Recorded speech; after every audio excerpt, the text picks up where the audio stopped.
La famille Kairos présente. Allons voir le voyant. Sous le thème, le testament de Jacob. En date du 29 octobre au 12 novembre. De 17h à 19h45, le dimanche de 8h à 10h. Les intervenants. Fils de prophète Hardy. Fils de prophète Andy. Pasteur Rigobert. Docteur Onésime. Révérend Nazir. Prophète Yves. Prophète Peter. Pasteur Glody. Prophète Étienne. Pasteur Jodéon. Apôtre Serge. Ainsi l'hôte de ce programme. Le prophète Tony Abraham. Cordial à tous. Tout passera, mais la parole de Dieu ne passera jamais. Béni soit celui qui vit à jamais. Le seul qui vit à jamais, ce n'est que le Seigneur Jésus-Christ. Mesdames et messieurs, bonsoir. Peuple de Dieu, shalom. Merci de nous recevoir chez vous à la maison, de partout où vous êtes, de là où vous nous suivez. Nous bénissons l'Éternel, le Dieu du prophète Tony Abraham, pour votre accueil. Vous nous accueillez chez vous à la maison pendant que nous avons débuté tout au long de ces programmes. Vous avez consacré tout votre temps pour nous accueillir chez vous à la maison. Aujourd'hui, on peut le dire, c'était une grande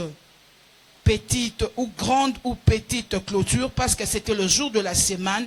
Nous étions fortement bénis par le prophète Hardy Toumba, qui est autre que le fils de la maison.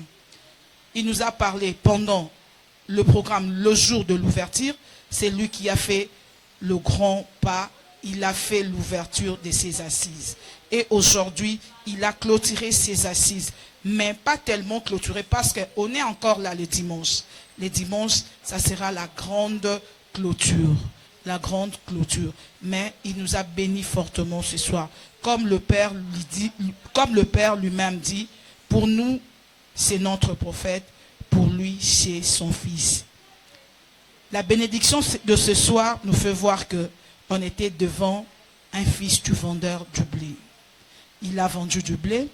Le fils du navigateur, il a parlé ce soir. Le fils de l'homme a interprété les songes de Joseph ce soir. Il nous a parlé de Joseph ce soir. Il nous a vraiment expliqué dans toutes les dimensions, quelle que soit la connaissance, le prophétique, la révélation, il nous a tout expliqué ce soir. Cette personne n'est plus à présenter. Comme vous le savez déjà, sur ce, je vais recevoir le prophète Hardy Toumba. Merci. Voir le voyant. Sous le thème, le testament de Jacob. En date du 29 octobre au 12 novembre. De 17h à 19h45, le dimanche de 8h à 10h. Sur ces plateaux, je viens de recevoir pour nous le prophète Hardy Toumba, le fils du vendeur de blé. L'homme de Kasumbalesa, comme son père aussi, il vient de nous parler de Joseph ce soir. Prophète Hardy, bonsoir. Bonsoir, servant de Dieu. Sinon, vous allez bien, prophète Hardy? Ah oui, tout va bien, Dieu fait grâce. Merci, prophète Hardy. Malgré le temps, la pluie, mais vous avez vendu du blé ce soir. Amen. Sans plus tarder, peut-être une question, vu que le temps qui est passé avec vous à l'ouverture, on n'a pas pu poser cette question, mais aujourd'hui, cette question peut vous revenir. Qui est réellement prophète Hardy? Merci pour cette belle question. Qui est le prophète Hardy? Le prophète Hardy, je suis chrétien, je suis né et grandi dans la maison de la prière. Le prophète Hardy a commencé son impact encore au sein du ministère Garnison prophétique depuis 2019. C'est là où on avait commencé encore à opérer, à expérimenter encore le Seigneur dans le ministère de la Garnison prophétique zone Okatanga, dont le visionnaire qui est le révérend prophète Tony Abraham, qui est le visionnaire du ministère Garnison prophétique. Et le prophète Hardy, il est fils du révérend prophète Tony Abraham. Il est serviteur dans l'église, il est prophète et il évolue dans l'église famille Kairos dans la ville de Kinshasa. Et le prophète Hardy, il est célibataire, il n'est pas marié, il n'a pas de fiancé, il est encore célibataire. Merci. Merci, prophète Hardy. Merci. Waouh. De précision. Prophète Hardy est célibataire.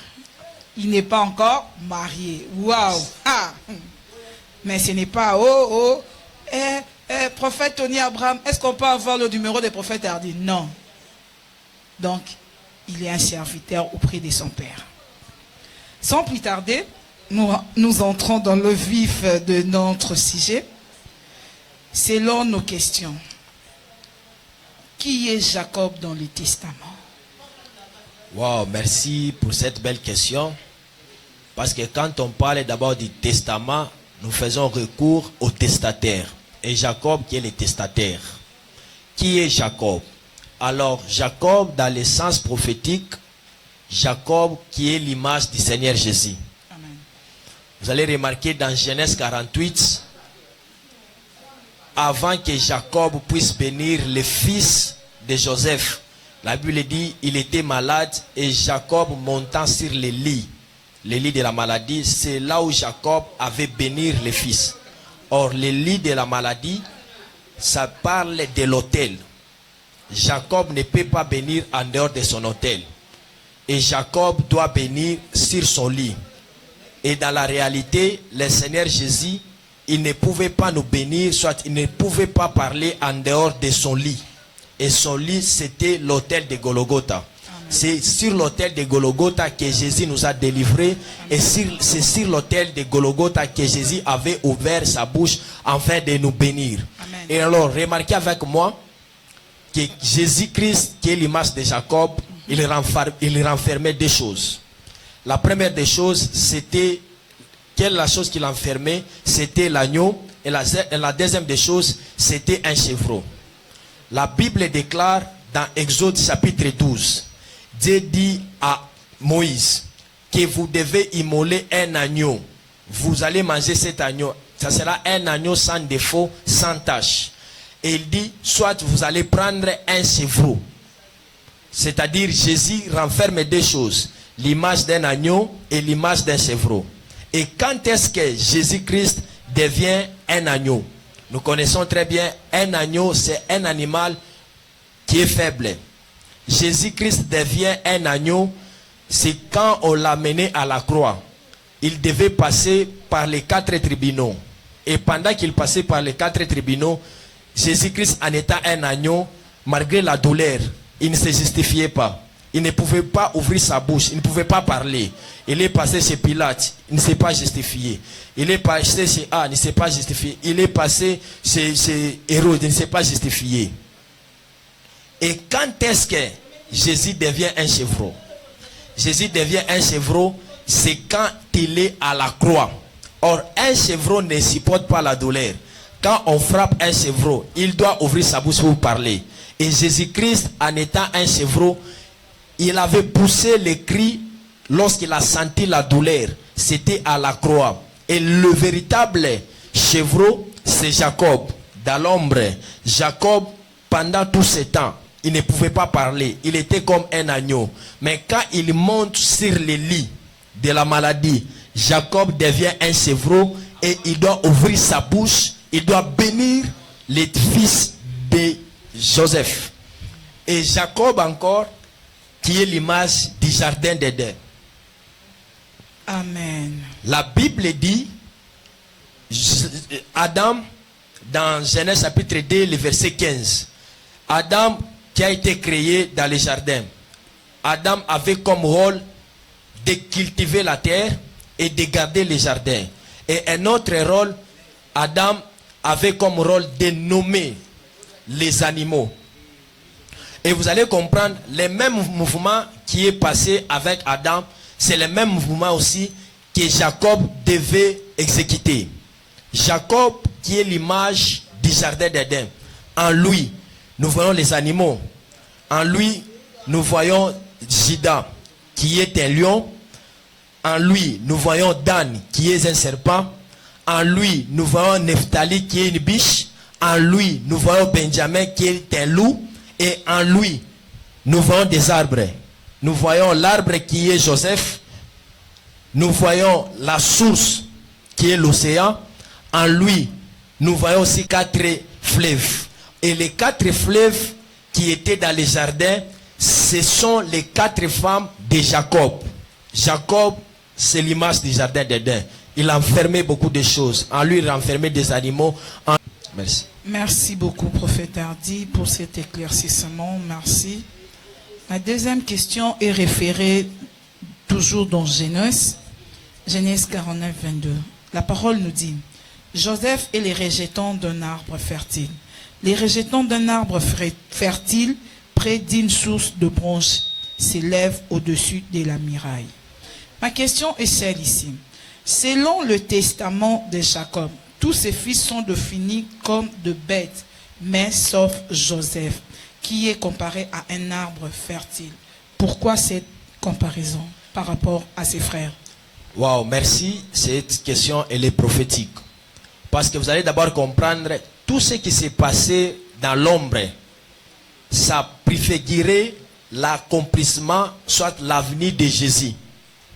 Donc, toutes ces bénédictions qui étaient prophétiques sur les fils de Jacob, dans la réalité, ça parlait de Jésus. Et pourquoi est-ce que Jacob peut comparer Joseph, qui est ce 11e fils, à un rejeton? Or, un rejeton, c'est un nouveau jet qui repousse sur les troncs, sur un arbre. Et on ne peut pas parler d'un rejeton sans pourtant parler de l'arbre. J'ai expliqué dans mon message, l'arbre c'était Abraham et les rejetons qui doivent sortir, c'est Joseph. Pourquoi Joseph qui est un rejeton qui doit sortir chez Abraham? Parce que Abraham, en étant l'arbre, il a produit des bons fruits. Abraham, en lui, Isaac est sorti. Abraham, en lui, Jacob est sorti. Abraham, en lui, les 12 fils, ils sont sortis presque de la même lignée. Et vous allez comprendre que Joseph, qui est un rejeton, qui avait comme arbre Abraham. Et c'est Abraham qui avait la foi. Joseph, il devait marcher avec la foi d'Abraham. Parce que c'est Abraham qui est la source. La Bible dit dans Job 14, les versets 7 à 9, l'arbre a l'espérance quand on la coupe. C'est-à-dire, l'arbre, quand on la coupe, elle doit avoir l'espérance. En se disant qu'après avoir coupé, il y aura un rejeton qui doit repousser. Et dans mon message, j'ai expliqué Abraham qui est l'image d'un arbre. Vous allez remarquer les rejetons qui est Jésus. Jésus, charnellement, il est sorti de la lignée d'Abraham. Selon Matthieu chapitre 1er, les versets 1er. On parle de la généalogie de Jésus qui est fils d'Abraham, qui est la source. Charnellement, Jésus est sorti en Israël. Il est sorti chez Abraham. Merci, prophète Hardy. Peuple de Dieu, vous allez comprendre avec moi que Joseph avait beaucoup de promesses sur lui et son père l'avait tellement béni.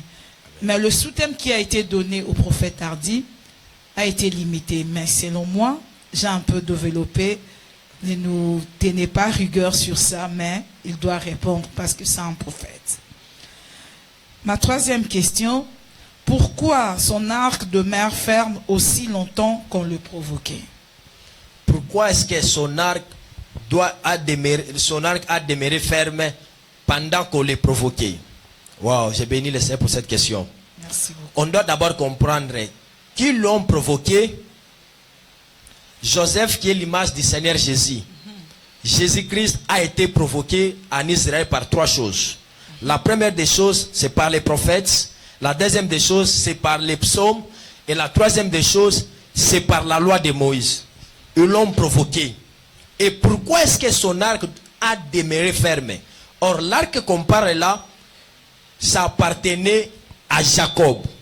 Dans Genèse 48, vous allez comprendre que Jacob avait libéré la bénédiction qui était plus par rapport à ses frères. Il avait libéré cette bénédiction chez Joseph. La Bible dit, il lui donna l'arc. Et cet arc-là, dans la révélation, ça parle du ministère. Ça parle du ministère de la grâce. Amen. Et le message de la grâce, c'est un message qui demeure ferme. Parce que c'est un message qui renferme beaucoup de choses. Et c'est un message qui demeure ferme de l'éternité à l'éternité. Le message de la grâce demeure ferme. Et voilà pourquoi en ces temps, le message de la grâce, qui est le ministère que Jésus-Christ est venu nous donner, c'est un ministère qui demeurera ferme à ferme. Voilà un peu ça. Merci, prophète Hardy. Ma quatrième question, j'espère, c'est dans Genèse 49, 26. Le bénédiction de ton Père s'élève au-dessus de bénédiction de mes pères, jusqu'à la cime de collines éternelles. Qu'elle soit sur la tête de Joseph, sur le sommet de la tête du prince de ses frères. Qui est le prince de ses frères? Waouh, que Dieu soit béni. J'aime encore la question. Vous allez comprendre avec moi, dans la paternité, un père ne peut que donner ce qu'il a reçu. L'homme donne ce qu'il a. Et en étant père, il doit donner ce qu'il a reçu. Voilà pourquoi il dit à Joseph, c'est l'œuvre de l'Éternel ton Dieu qui te bénira. Jacob était prophétique. Parce que l'acte qui a béni Jacob, c'était l'œuvre qu'il avait accomplie pour son père. Vous allez remarquer, pendant qu'Isaac il était au temps de la vieillesse, la Bible dit il chercha à manger, qu'on puisse lui préparer quelque chose qui est la nourriture, qu'il puisse manger et après il doit bénir. Donc l'œuvre que Jacob avait fait, le Dieu de son père lui avait béni. Et Jacob, au devant de Joseph, il doit transmettre cette bénédiction-là. Et vous allez remarquer avec moi, le Dieu qu'on parle là, c'est le Dieu tout-puissant, le Dieu d'Abraham. Et vous allez remarquer que le prince, c'est Joseph. Comment ça? Vous allez remarquer avec moi, pendant qu'il était encore chez eux, Joseph, dans sa jeunesse, il avait vécu des songes. Il avait vu des songes. Et les songes que Joseph avait vus, vous allez remarquer que Joseph, il était toujours au-dessus de ses frères. Et la Bible dit, les étoiles, les 11 étoiles et la lune ainsi que le soleil se prosternaient au-devant de lui. Donc Joseph, c'est lui qui était élevé au-dessus de ses frères. C'était l'accomplissement du songe que Joseph voyait souvent. Il voyait ses frères se prosterner au-devant de lui. Et vous allez remarquer, cet accomplissement s'est accompli, c'est dans Genèse. Pendant que Joseph s'était retrouvé en Égypte, ils étaient élevés. Et la Bible dit, pendant ce temps, en Canaan, il y avait la famine. Ses frères pouvaient se déplacer pour aller chercher le blé. Et quand ils ont vu Joseph, la personne qu'ils avaient rejetée, la Bible dit, il s'est prosterna. Et nous voyons que Joseph avait pris la supériorité à ses frères. Donc il avait pris la supériorité sur ses frères. Et le prince, c'est Joseph. Et la bénédiction prophétique, la bénédiction d'alliance que Joseph a reçue, c'est la bénédiction qui était pour Abraham. Voilà pourquoi Joseph, il pouvait dire dans Genèse 50, avant sa mort, je vais mourir, mais Dieu vous visitera. Or qu'un fils n'a pas Dieu, mais le fils a le Dieu de son père. Voilà pourquoi Abraham et Joseph faisaient recours à la source, au Dieu de la source, que le Dieu tout-puissant, le Dieu d'Abraham. Une dernière question, prophète Hardy. Pourquoi Jacob avait-il laissé à son fils Joseph une tunique à plusieurs couleurs? Waouh, merci vraiment pour cette belle question. J'aime tellement cette question. La Bible déclare dans Genèse 48, c'est pendant qu'il était vieux qu'il aimait beaucoup Joseph. Et pendant qu'il était vieux, la Bible dit, il lui faisait une tunique multicolore, dans une tunique qui avait plusieurs couleurs.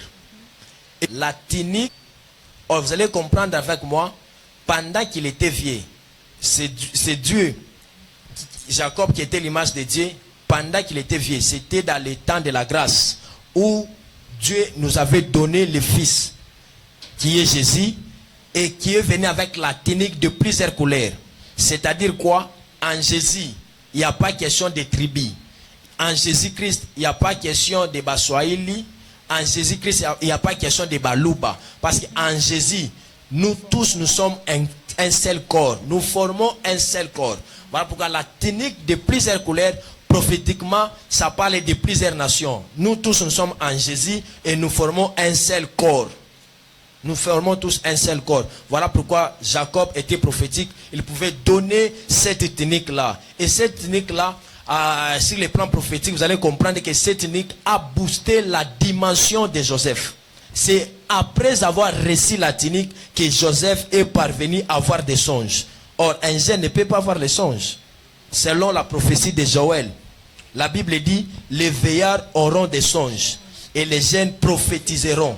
Et pourquoi est-ce que Joseph, il n'a pas prophétisé, mais Joseph a vu les songes? C'est-à-dire la tunique que le Père lui avait donnée, le Père lui avait introduit dans une dimension de veillard.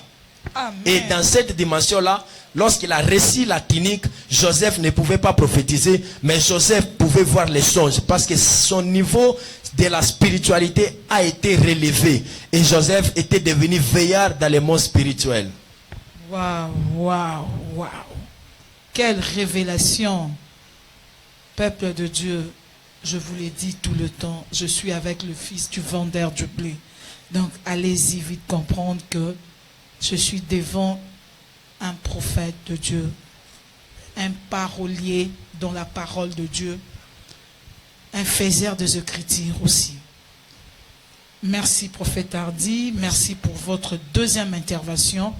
Nous étions fortement bénis ce soir. Amen. Même par rapport à votre interview ce soir, vous nous avez encore bénis puissamment sur ces plateaux. Et on ne cessera jamais de vous remercier pour votre passage sur ces plateaux. Amen. Que le Dieu de l'Alliance vous bénisse, vous fasse grâce. Merci prophète. Amen. Que la gloire soit rendue à Dieu. Merci. Moi, je suis simplement un instrument que Dieu s'est servi pour bénir son peuple. Mais nous remettons cette gloire au Dieu de l'Alliance de la famille Kairos. Amen. Et je dis aussi énormément merci à mon Père spirituel pour cette marque de confiance qu'il a placée en moi durant ces programmes. Que son Dieu me bénisse. Et un fils n'a pas le pouvoir de bénir son père, mais qu'il plaise au Dieu de la famille Kairos, le Dieu que mon père est en train de servir depuis sa jeunesse, que son Dieu puisse les protéger et que son Dieu puisse les garder. Je l'aime beaucoup et que son Dieu continue encore à nous protéger. Amen. Merci prophète Hardy Toumba. La famille Kairos présente. Allons voir le voyant. Sous le thème, le testament de Jacob. En date du 29 octobre au 12 novembre. De 17h à 19h45, le dimanche de 8h à 10h. Oui, peuple de Dieu, allez-y comprendre, je suis devant le fils de la maison. Il ne prie à présenter, comme vous le savez déjà. Il intervient à chaque fois sur ces plateaux. Cette personne n'est autre que fils du prophète Andy Gramwamba. Fils du prophète, bonsoir. Bonsoir, servants de Dieu. Shalom au peuple de Dieu. De partout où vous nous suivez, nous saluons dans le nom précieux de notre Seigneur Jésus-Christ. Merci, fils du prophète. Par rapport à l'intervention de ce soir, on nous a parlé de Joseph. Joseph a plusieurs bénédictions par rapport à ses frères. Son père nommait ses fils par de noms de bêtes, mais le seul qui n'a pas eu de nom de bête était Joseph. Pourquoi pourquoi un peu cette comparaison par rapport aux autres fils? Nous bénissons le Seigneur pour ces grands messages de ce soir et nous bénissons aussi la vie de l'homme de Dieu, le prophète Hardy, mon frère. Il nous a bénis ce soir et que son Dieu le bénisse. Il a parlé sur Joseph et il a révélé des mystères sur lui et il y a des choses que nous ne connaissions pas, qu'il nous a révélées et nous rendons gloire à Dieu pour cela. Il a parlé sur Joseph comme étant une germe, Un arbre fertile. un rejeton d'un arbre près d'une source. Il a parlé de beaucoup de choses. Mais ce que j'ai compris avec Joseph, en Joseph renferme les mystères du destin. Amen. Vous allez comprendre que Jacob, quand il parle sur Joseph, il est en train de cacher le destin de Joseph vis-à-vis de ses frères. Amen. Dès la naissance de Jacob, Jacob cachait les mystères du destin vis-à-vis de ses frères. Voilà pourquoi il pouvait faire la robe de plusieurs couleurs. Pourquoi? Parce que si il donnait une seule couleur à Joseph, ses frères verront que voilà, le destin de Joseph est comme ça. Par là, j'aimerais prier pour tout un chacun qui est en train de nous suivre. Que ton destin soit caché dans les mains du Très-Haut. Que tout tout ce que Dieu fera avec toi dans le futur, que Dieu puisse les cacher afin que tes frères, afin que les hommes remplis de haine ne puissent pas comprendre ce que Dieu cache dans ce qu'il est en train de faire avec toi maintenant. Vous allez comprendre que quand les frères de Joseph ont jalousé à cause de la tunique, à cause des rêves que Joseph avait, et ils ont jugé bon de les vendre, de le faire du mal. On l'a vendu comme esclave, et Joseph, en allant en esclavagisme, il s'est retrouvé dans la gloire. Et là, nous allons comprendre que Joseph, c'est l'image du destin. Quelles que soient les choses que tu peux rencontrer dans ta vie, quelle que soit la dimension du combat que tu peux rencontrer dans ta vie, mais les paroles que Dieu avait déjà prononcées sur toi dans l'éternité finiront par s'accomplir parce que c'est Dieu lui-même qui avait déjà prononcé cela. Vous allez comprendre que à la dimension des combats de Joseph devait mourir directement dans les citernes. Parce que, imaginez-vous avec moi un citerne où il n'y a pas de l'eau dedans, il y a quand même la chaleur parce que là où ils étaient, c'était un pays désertique. Dans la contrée où on a enfermé Joseph, c'était une contrée désertique. Et quand on te met dans une citerne, tu ne peux pas faire 2-3 jours, tu dois mourir. Mais c'est arrivé que Joseph puisse se rencontrer et se retrouver en Égypte. Et vous connaissez l'histoire, il est devenu ce qu'il est devenu. Sur le plan de la révélation, on nous a révélé Joseph, c'est un rejeton. Déjà, nous comprenons que quand on parle de Joseph comme étant un rejeton, on doit avoir l'arbre. Et l'arbre qui a été coupé, c'est la mort de celui qui a produit les rejetons. Et le prophète a dit que les rejetons, c'est Joseph, mais l'arbre, c'était Abraham. Abraham qui est le patriarche de la tribu d'Israël. Abraham qui est le patriarche de tous les 12 tribus d'Israël, et Joseph est le rejeton. Or, les rejetons, c'est celui qui porte les signes. C'est celui qui porte les signes de l'arbre. Un rejeton, on ne peut jamais avoir un arbre mangué et ce rejeton devient avocatier. Voilà pourquoi le prophète a dit que Joseph marchait sur les pas d'Abraham, parce qu'un rejeton marche dans les pas de l'arbre. Et comme l'arbre a été fertile et l'arbre a été placé auprès du courant d'eau qui est Dieu, Abraham tirait sa force, tirait sa foi auprès de Dieu, et le rejeton qui est Joseph doit aussi avoir la foi qui tire aussi sa fertilité auprès de Dieu. Et il a aussi parlé d'une manière prophétique encore, il a dit, nous sommes des rejetons qui traversent la muraille. La muraille, c'est quoi? La muraille, il a dit, la muraille, c'est les diables, c'est les mers, ce sont les combats de l'ennemi, tout ce que les diables avaient déjà préparé. Parce que nous sommes de la lignée d'Abraham, nous sommes conviés à relever ce grand défi qui est de défier le pouvoir de l'ennemi, le pouvoir du diable. Merci, fils du prophète Andikra. Allez-y comprendre que je suis toujours sur le pas de fils de vendeurs du blé. Donc, ils vendent aussi du blé.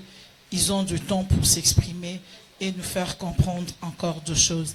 Merci, fils du prophète. Merci à vous. Merci à vous. Ici. Merci beaucoup. Je ne peux pas quitter ce plateau sans pour autant sensibiliser encore une fois. Il nous reste que le dimanche. C'est notre grande clôture. J'aimerais encore dire, venez, vous mettez la fin d'une chose qui est son commencement. Vous allez vous rappeler avec moi que hier, je vous avais dit que ce culte d'aujourd'hui sera un culte plein de gloire, et Dieu l'a fait comme je l'avais prédit déjà ici sur ces plateaux. Les dimanches, ça sera notre grande clôture. Dieu fera à ce que toutes les paroles qui ont été prononcées dans cette activité soient scellées, et que les peuples puissent maintenant commencer à voir les signes et prodiges. Si tu n'as pas encore vu pendant, tu verras au moins les dimanches ce que Dieu fera avec toi. Élève tes 2 pieds de ta maison, arrive en ces lieux à la famille Kairos, Dieu va réellement te bénir. Merci, fils du prophète, merci beaucoup. Peuple de Dieu, nous vous invitons, nous sommes là, et venez vivre la grande clôture.